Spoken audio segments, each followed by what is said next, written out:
Verse that stood out this morning, 2 Timothy chapter 3. But know this, that in the last days difficult times will come. For men will be lovers of self, lovers of money, boastful, arrogant, blasphemers,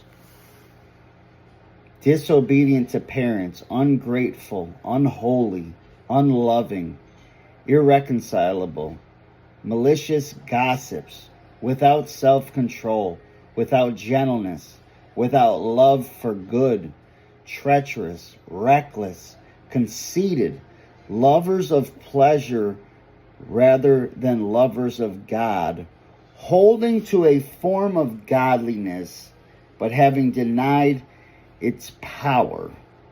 Having a form of godliness, but denying its power.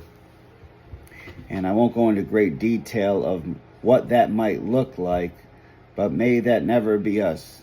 People who have the Christian avatar, the Christian mask on, have the form of godliness, but not actually having the power living inside of us to be good and kind and gentle and loving and patient and forgiving and all the other great characteristics that the Spirit of God can do inside of us if we allow Him. But I sort of just wrote down some notes, basically like antonyms, the opposite of what Paul is getting at, what people will be like in the last days. And this would be something that hopefully we're walking in, or we're starting to allow God to work on our hearts to get us to this place. So the opposite of this would mean we would have the power to walk in godliness and integrity.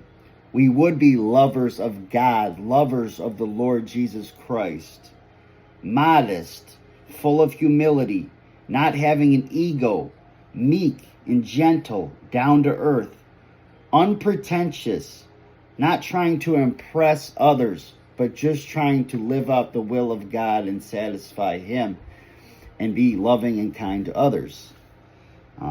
Self-controlled, not giving in to sins that used to trip us up. Unappeasable. The opposite of unappeasable is you're basically grateful, because unappeasable means the person is impossible to satisfy, they're hard to please. And if we live in gratitude, we're grateful, we're good, we're at peace, we're content.